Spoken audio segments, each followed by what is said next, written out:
I feel you so hard. I have a brother who's 20 months younger than me, and we used to play, we were like best mates when we were younger.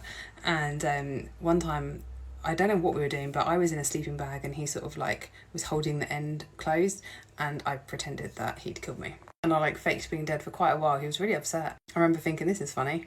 Another time I threw a stick at his head in the garden, and I remember being like actually amazed that it got him, because it was a real fluke shot and it really whacked him quite hard. And I could equally list off a whole realm of things that he did to me when we were little. But then I think I was about 19 when the last Harry Potter book came out, and he must have been 17 or 18, and it was the last one. We hadn't queued for any of them at midnight, and we went down to my local Tesco where it was, and we got Ben and Jerry's, and we didn't have any spoons, so we ate it with debit cards in our car, and we queued up for the Harry Potter book, and that is such a nice memory for me.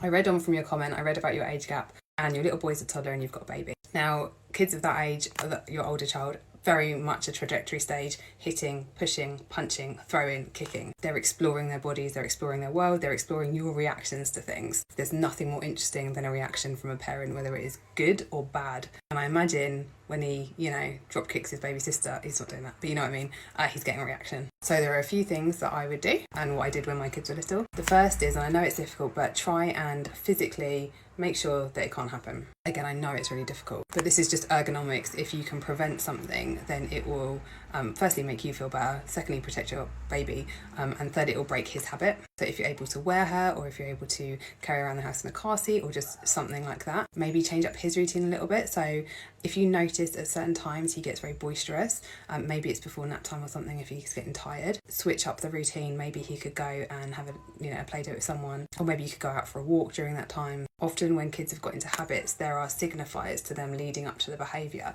So for example, if kids are kicking off at bedtime, when you tell them to get their pyjamas on and do their teeth, in their mind they're like, right, now it's time to act up. So it's about changing. If you do notice a time when he's doing it, try and change up that. The other thing, loads and loads of opportunity for him to kick, punch, push, pull, other things that are not your baby.